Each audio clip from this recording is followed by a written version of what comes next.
El verbo navega en la palabra y la palabra llega a puerto, al pie de la letra. Comenzamos.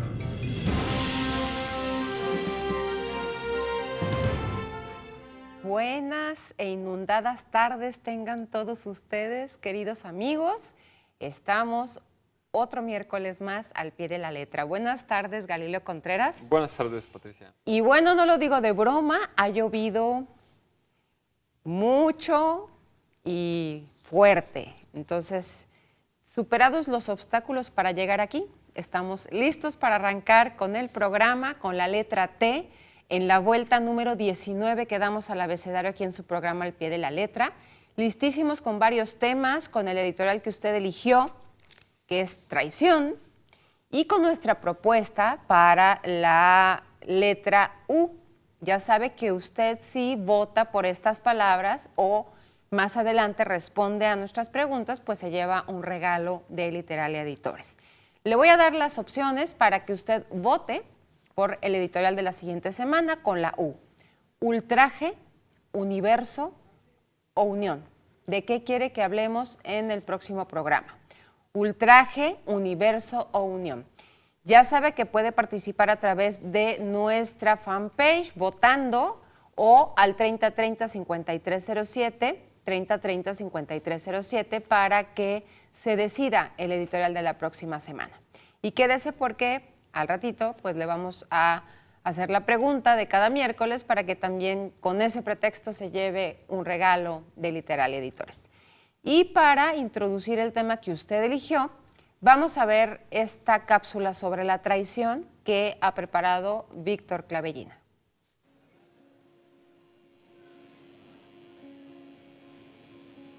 Cuando Jesús hubo acabado todos estos discursos, dijo a sus discípulos: Como sabéis, la Pascua será dentro de 2 días, y el Hijo del Hombre será entregado para ser crucificado. Entonces los sumos sacerdotes y los ancianos del pueblo se reunieron en el palacio del sumo sacerdote, llamado Caifás, y resolvieron prender a Jesús con ciertos engaños y matarlo. No durante la fiesta, Decían. para que no haya alboroto en el pueblo. Entonces uno de los 12, el llamado Judas Iscariote, fue donde los sumos sacerdotes a decir: ¿Qué querríais darme si yo os lo entregare? Así que ellos le asignaron 30 monedas de plata. Al atardecer, Jesús se puso a la mesa con los 12, y mientras comían, dijo: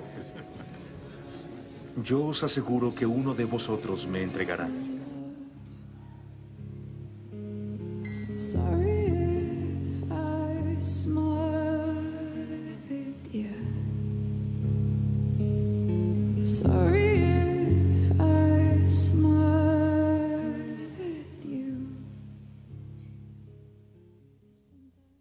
Pues ahí está esta cápsula.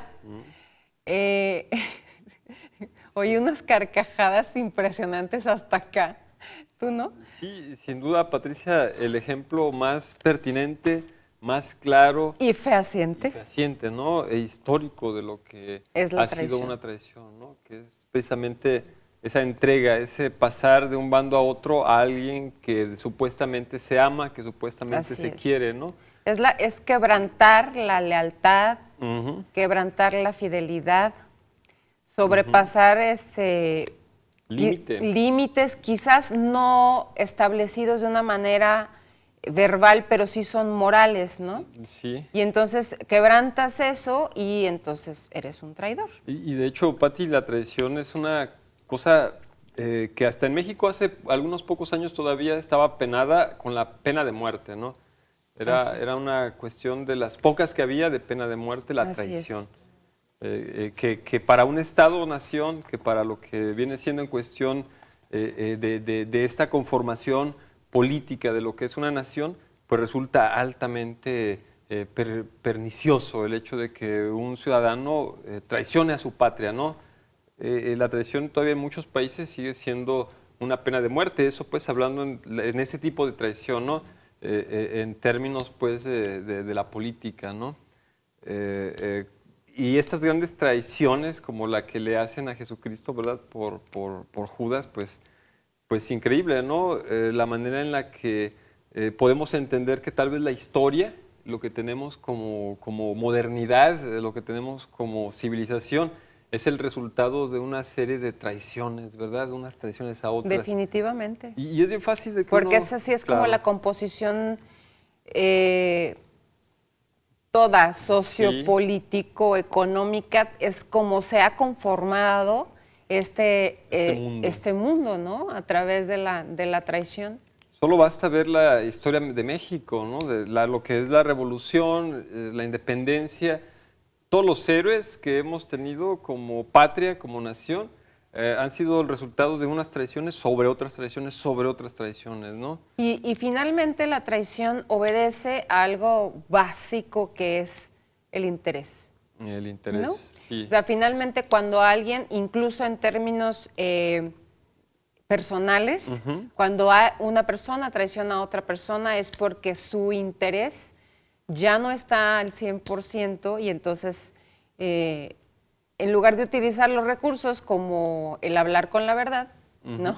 Claro. El exponer, entonces se miente y se traiciona, ¿no? Y es bien interesante que la palabra pues está emparentada totalmente con tradición, ¿no?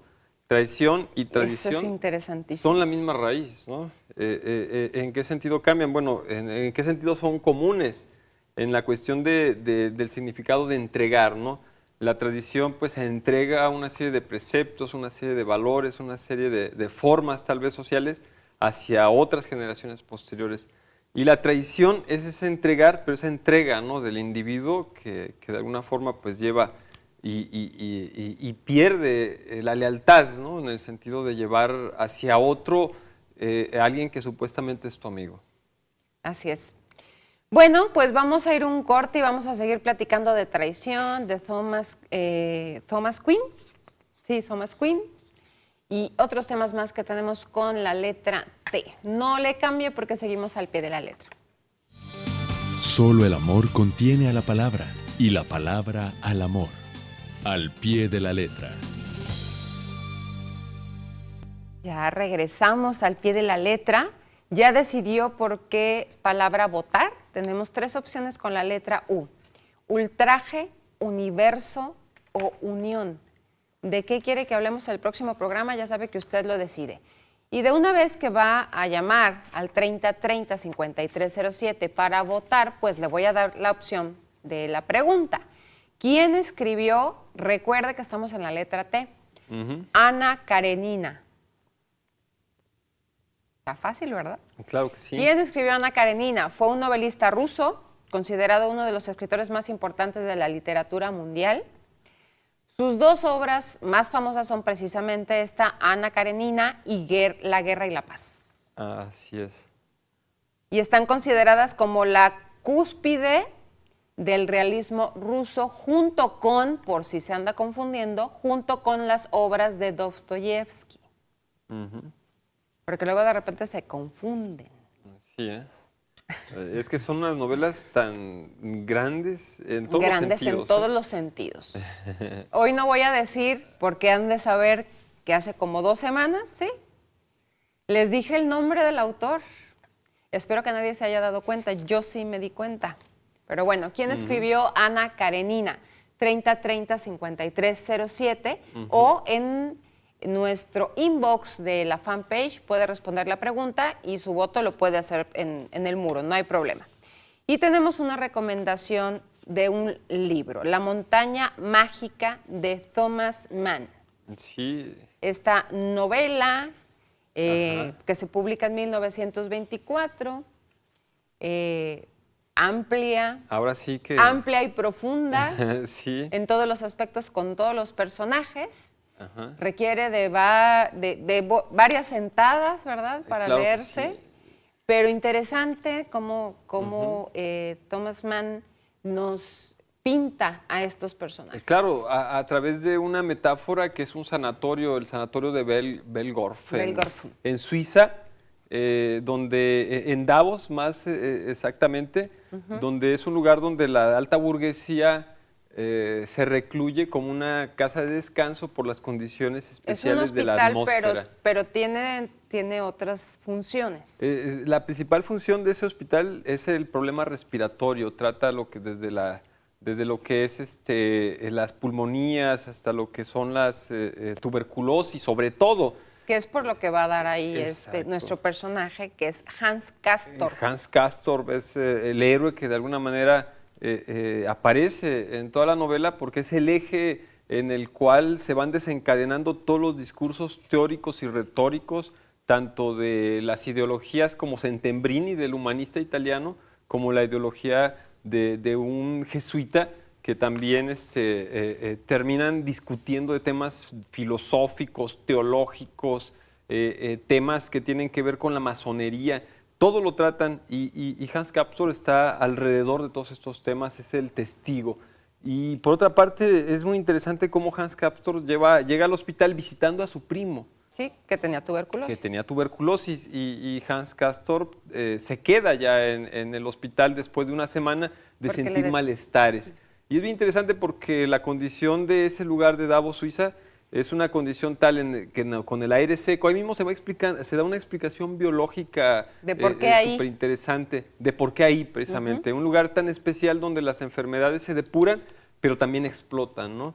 Una persona que tal vez no esté enferma en un nivel normal, a la hora de subir, le explota la enfermedad y es lo que le sucede a Hans Castorp, que sin ninguna duda, o más bien al principio sí renuente a aceptar su enfermedad, termina condicionado a ese espacio-tiempo en el cual, alejados del mundo, están en esa cúspide en el que pueden ejercer el intelecto más allá de las preocupaciones mundanas, que es lo que estarían haciendo en su ordinariedad social, ¿no? Digamos que es un desprendimiento de la tierra hacia un lugar donde igualmente se reproducen las condiciones Hasta terrestres. el amor ocurre ahí. Hasta el amor ocurre ahí, todo ocurre ahí, la muerte sobre todo. La muerte. Es la metáfora de la vida, a fin de cuentas, pero también es una vida de reclusión en el que da ciertos parámetros para establecer una contemplación de la existencia. Y hay también una confrontación entre los personajes, tanto, todo el tiempo están juntos. Todo el tiempo se ven. Entonces llega un momento en que ya sus discusiones elevadas y filosóficas ya terminan ya en discusión. Sí, pero es bien interesante eso que dices, Patricia, porque todo el mundo se ve, pero no todo el mundo se habla. Ah, sí. Hay unos rusos aristócratas que no se acercan. Está Madame Chauchat, que es la mujer de la que se enamora Hans Castorp. Y están otros personajes que van asumiendo una condición estelar en la novela, como el señor Peppercorn, que es un riquísimo holandés que termina como dama quien la enamorada o de quien está enamorado Hans Castorp termina siendo su acompañante, una rusa, Claudia Chauchat.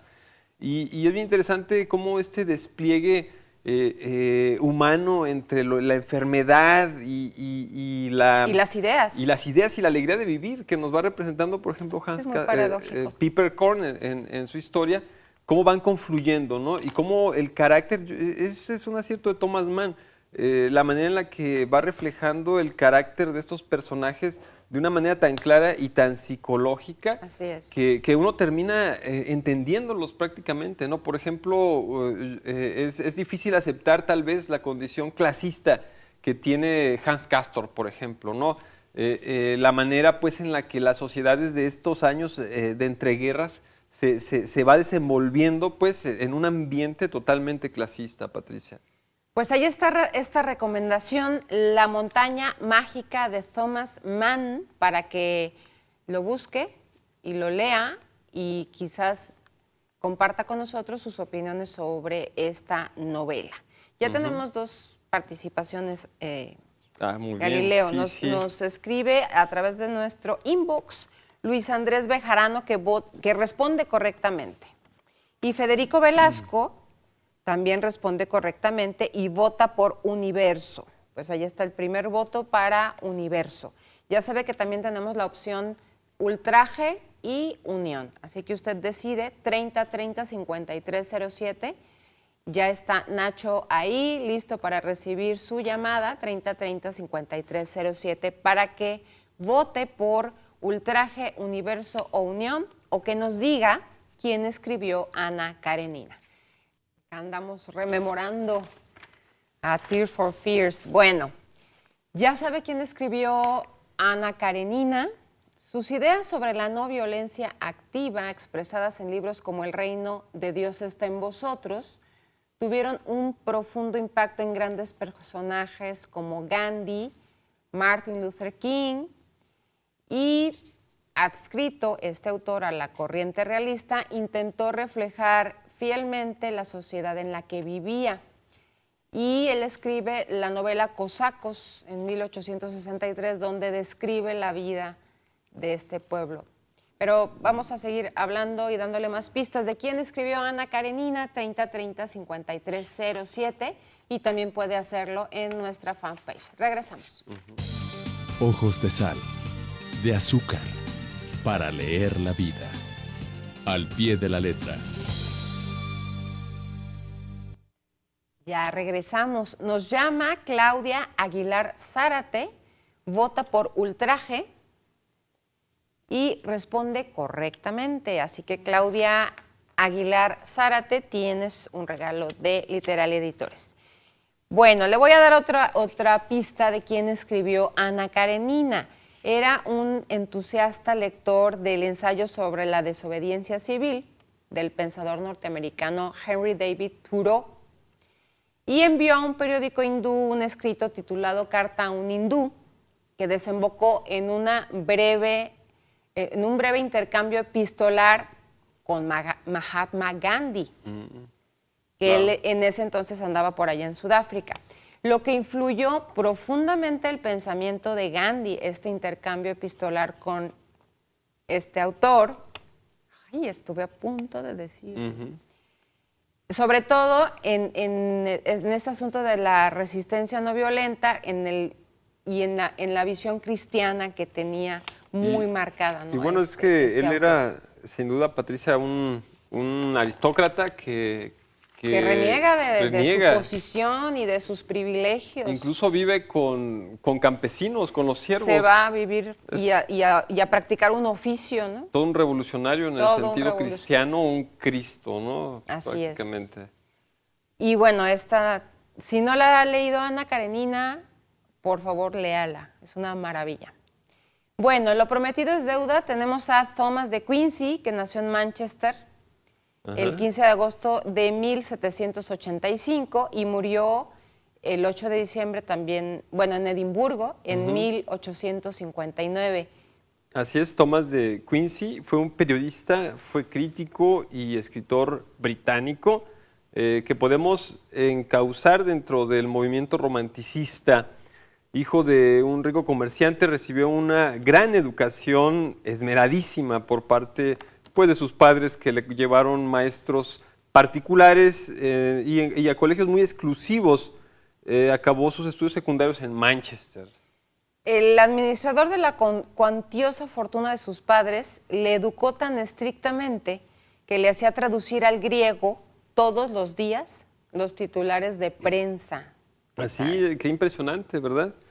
E incluso a los 17 años escapó por fin para ir a Gales y de allí se va hacia Londres. En Londres sobrevive en un palacio vacío.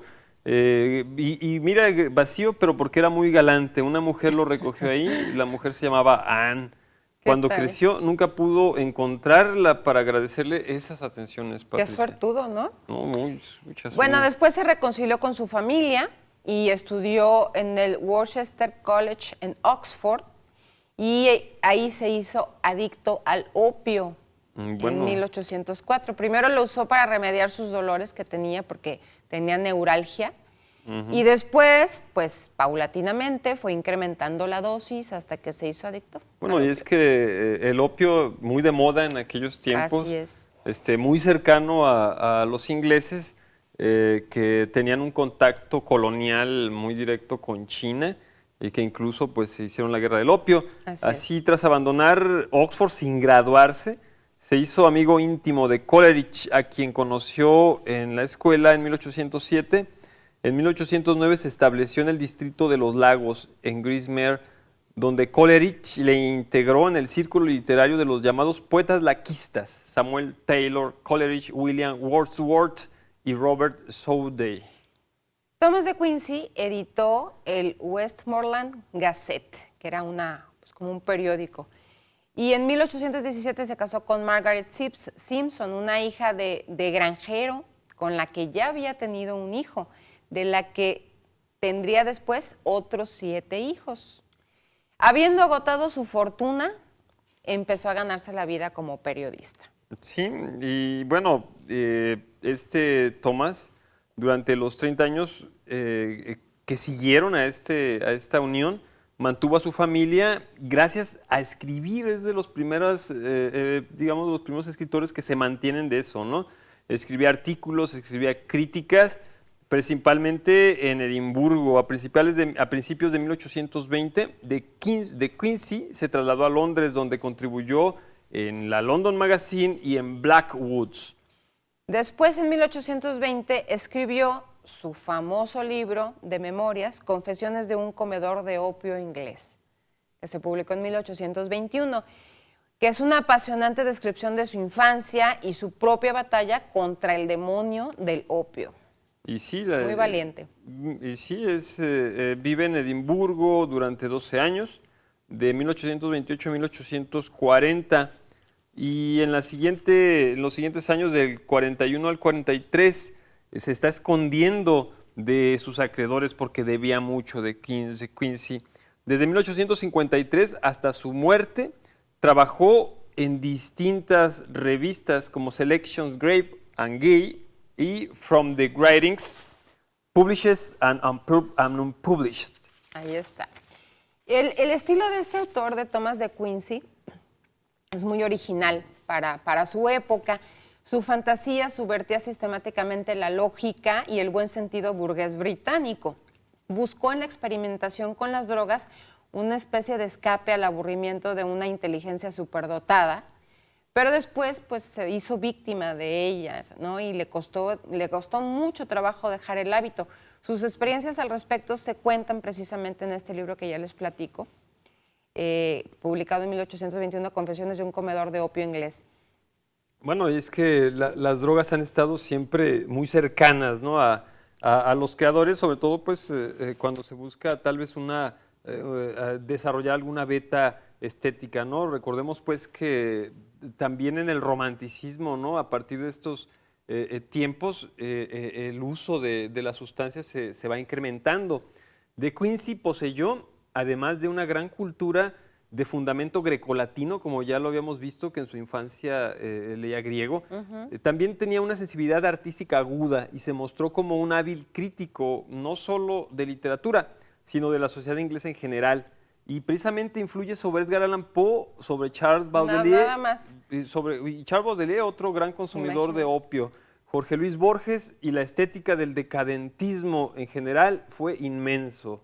A pesar de que escribió muchas obras, solo publicó pocos libros y tuvo que pues, batallar con constantes dificultades financieras. La mayor parte de su obra se dispersó, más bien en los periódicos donde trabajó. Sí, como le pasa a muchos escritores que de pronto hacen una vasta obra que hay que ir recopilando de revistas, de periódicos. También escribió estudios sobre filósofos alemanes como Kant. 23 años después de la muerte de este filósofo, también publicó, como ya habíamos mencionado, en Blackwoods Magazine, el texto Los últimos días de Immanuel Kant. Y bueno, otros. Y de varios autores. De varios autores más, claro que sí. Fuera del gran caudal de sus numerosas publicaciones en revistas y periódicos, Thomas de Quincey es célebre por algunos ensayos como Los golpes a la puerta en Macbeth, que es una brillante pieza de crítica shakespeariana, El asesinato, considerado como una de las bellas artes, así se llama, sí. Publicado en 1827, Suspiria de Profundis, que se publicó en 1845, Juana de Arco en 1847, El coche correo inglés en 1849 y Apuntes autobiográficos en 1853. Y bueno, este autor ya finalizando sus días desde 1853 hasta su muerte, siguió trabajando, aunque de manera mínima, en edición de sus obras completas, bajo el título de Selections Grape and Ghee from the Gradings, Published and Unpublished. Que fueron como los 3 compilados que hizo ya Así al finales, final ¿verdad? de su historia. Pues este autor, como muchos otros, ¿no? Con una inclinación, ¿no? Al oscuro. A lo oscuro, prolífico, inteligente, brillante y pues de alguna manera, como se dice también aquí en sus apuntes biográficos, con esa necesidad imperiosa de tener un destapador, ¿no? Que le permitiera una válvula de escape para todo lo que pensaba y sentía todo el tiempo. Pues ahí está, se los presentamos, es Thomas de Quincy. Creo que por ahí en la red puede encontrar algo de su obra. Sí, hay varias cosas, Hay Patricia, varias varias cosas. entradas. Los últimos días de Manuel Kant, por ejemplo, ahí lo tenemos en PDF. Tenía muchísimas ideas este hombre y las canalizaba, como dijimos, no solo a través del texto literario, sino de la crítica, del ensayo y generando, pues... Y el artículo. Y el artículo. Fue periodista. Y qué interesante, pues, ese influjo en la estética de otros autores. Que eso es interesantísimo. ¿Verdad? Que él desde el romanticismo, pues en el romanticismo empieza a ver esa compenetración al inconsciente que después se convierte en simbolismo, ¿no? Y que después se convierte en surrealismo, ¿no? En esa línea precisamente Así oscura, esa posibilidad de indagar a través del inconsciente a un archivo de datos propio, ¿no? Y sin duda el opio fue en ese sentido... Un detonante. Un detonante, ¿no? Una apertura. Que después él hace el libro de experiencias de un fumador de opio y, por ejemplo, Baudelaire hace el libro de los paraísos artificiales, ¿no? Así es. Y cómo es que estos universos interiores que se despiertan a través del opio son evidenciados de una manera consciente, ¿no? A través de estos textos en los que ya evidencian estas vivencias a través de la literatura. Así es, bien interesante cómo... Muy interesante. A través del opio, por ejemplo, en unas cuantas horas, el individuo consumidor puede incluso hacer una vida dentro del sueño del opio. Pierde totalmente el sentido del tiempo. Totalmente se pierde el sentido del tiempo. Puede casarse, puede tener hijos, puede tener una casa y solamente pasaron 10 horas, ¿no? Así es. Y fue una vida completa.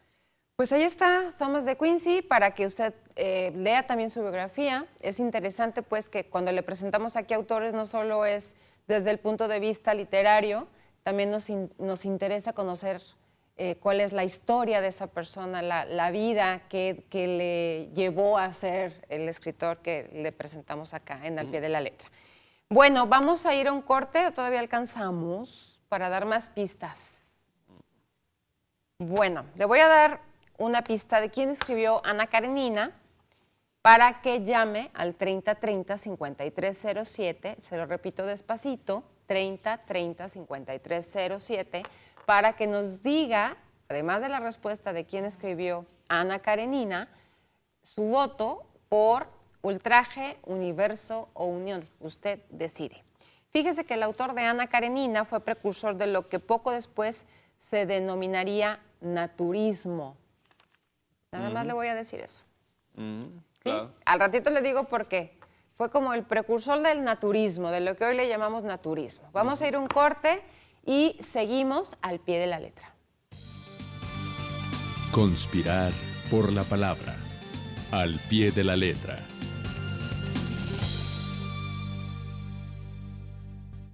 Ya regresamos. A través de la fanpage nos contacta Héctor Ortiz y vota por ultraje. Va ganando el ultraje. Bueno, Lorena Medrano responde correctamente y vota por universo. Ahora van empatados. Alejandra Guianina Gutiérrez vota por universo. Ahora va ganando universo. Y responde correctamente. David López Ochoa también nos llama, vota por unión y es el primer voto para unión. Responde correctamente. Rosa Aguirre también nos llama, vota por universo y responde correctamente. Y Héctor Ortiz responde correctamente. Pues va ganando Universo y en segundo lugar va Ultraje. Si usted quiere que esto cambie, todavía tiene como 10 minutos, 12 minutos para hacer la diferencia. 3030-5307 o en nuestra fanpage. Le decía que el autor de Ana Karenina fue el precursor de lo que hoy llamamos naturismo, porque escribe en su primer libro, que se llama Últimas Palabras, que se publicó en 1909, que vivíamos según la ley de Cristo, amándonos, nos invitaba más bien, que vivamos según la ley de Cristo, amándonos los unos a los otros, siendo vegetarianos y trabajando la tierra con nuestras propias manos. 1909. Sí, ya hablábamos, Patricia, de cómo él pues deja atrás un tanto su clase, su aristocracia y busca a través del camino del cristianismo, a través del camino de Cristo, pues establecer relaciones con sus siervos, ¿no? Incluso tiene por ahí una relación pues muy cercana con una sierva que se hace cargo un tanto de él, ¿no? Con quien procrea un hijo, ¿no? Este autor, pues, es revolucionario en cuanto a esa posición de volver a la naturaleza para vivir de una manera más adecuada. Y de hecho él dice, por ejemplo, él cita, dice, alimentarse de carne es un vestigio del primitivismo más grande. El paso al vegetarianismo es la primera consecuencia natural de la Ilustración. Y bueno, sin duda trae muchas ideas del budismo, de Gandhi, en ese sentido de la prohibición a comer carne. Yo pienso que era un gran espiritualista y humanista, sin duda, ¿no? Sin duda. ¿Quién escribió Ana Karenina? 3030-5307 o también en nuestro inbox de Al Pie de la Letra. ¿Verdad que está padre este video? Me gusta mucho. De los mejores discos de Fito Páez, para mí, El amor después del amor. Así es. Bueno, Alberto Paredes, a través de del inbox, ¿verdad? Responde correctamente. Y Leopoldo Carlos Ábalos nos llama, vota por Unión y ya están empatados Ultraje y Unión. Y responde correctamente. Ya sabe que si responde correctamente o vota, tiene un regalo de Literal Editores que puede recoger aquí en Canal 7 en Francisco Rojas González 155, esquina con Avenida México, en horario de oficina con una identificación. Pues va así el resultado. Va ganando Universo y van empatados Ultraje y Unión. Así que todavía le quedan 5 minutos para hacer la diferencia. Llame al 3030-5307 o a través de nuestra fanpage puede votar. La palabra que quedó en segundo lugar la semana pasada es tirano. Esta persona que es una tirana o el hombre o mujer tirano, que es... O que se asume como el poder total, único, controlador, absoluto. No, y que además transgrede otra transgresión, ¿verdad? Igual que la traición. Pero acá se transgreden derechos humanos, se transgreden derechos de todo tipo, pero los humanos que engloba todo lo demás, ¿no? Y bueno, y tirano viene del griego tiranus y significa señor o amo, ¿no? Precisamente los griegos inventan la democracia, ¿verdad? Y ese concepto del tirano era aquel que ejercía el poder absolutamente, ¿no? Sí, abusaba de su posición poderosa, pasaba por encima de las personas, entonces, abuso de poder. Que mira que el concepto ha cambiado políticamente, precisamente, Patricia, porque para los griegos el tirano era solamente el uso del poder, no el abuso del poder. Ahora el concepto se ha hecho más político y recordamos, por ejemplo, esos usos en que Roma hacía del dictador. Sí, el dictador era llamado por el pueblo para situaciones especiales que tenía que resolver en momentos coyunturales. Y también ya se modificó, ¿verdad? Ya es otra forma de abuso ahora sí. Pues lo que pasa es que nuestro hermoso lenguaje es orgánico y entonces se va transformando no solo en sus formas, sino en su significado. y entonces pues adoptamos los términos para Pues para designar las cosas que ahora designar las cosas que ahora nos acontecen. Sí, sí, sí. Y bueno, ¿cuántos tiranos ha habido a lo largo de la historia, no? Pues nos podemos pensar en Hitler, por ejemplo, que es un tiranazo, ¿no? Un tiranazo. O podemos pensar, no sé, por ejemplo, en nuestro dictador aquí, Santana, ¿no? Que fue también de Por alguna forma un ejemplo. tirano. Y es un caso muy, muy extraño, Santana, que se retiraba del poder y volvía al poder, se retiraba del poder y volvía al poder, ¿no? Pero eso no indica que fuera respetuoso con las ciudadanías, con los derechos humanos. Claro que no. En ¿A quién le absoluto, ¿no? preguntó? Sí, ¿verdad? A nadie, ¿no? Pero también hay otro tipo de tiranos, tal vez algunas tiranías del alma, por ejemplo, algunas tiranías que pueden Sin ser duda. pasiones, algunas tiranías que pueden ser obsesiones, ¿no? ¿Quién no tiene una obsesión tirana, verdad? Por ejemplo. Yo creo que todos. Que ya les podemos llamar con otras palabras, pero dentro del contexto de la palabra tirano Y de la poesía. y de la poesía, que nos permite utilizar las metáforas, podemos llamar incluso a los vicios Tiranos, ¿verdad? Tiranos, Sí, ¿no? Sí, sí. Sí, Y porque qué difícil es deshacerse del tirano cigarro. es por del ejemplo, tirano ¿no? cigarro, del tirano alcohol o del tirano opio, ¿no? Así, En el ¿no? caso de Thomas de Quincy. Quincy. Y bueno, así es esto del tirano, que fue la palabra que usted designó que quedara en segundo lugar. Pero ahora mismo va ganando, si no es que tenemos alguna otra llamada, Universo, y en segundo lugar va Ultraje y Unión. Tenemos, bueno, 30-30-5307 para que, si usted quiere, haga la diferencia con los votos. Citas de Terencio. Terencio. Dice primero, la sabiduría consiste no solo en ver lo que tienes ante ti, sino en prever lo que va a venir. Y también dice, cuando no se puede lograr lo que se quiere, mejor cambiar de actitud. ¿Qué tal? Es sabio. Suena muy fácil. Sin riesgo, no se hace nada grande ni memorable. Una buena regla para la vida es no ser demasiado adicto a una sola preocupación. Ocupación. Perdón, ocupación, exactamente. Que no te tiranice una ocupación. ¿Ya ves? También las ocupaciones son tiranas de vez en cuando.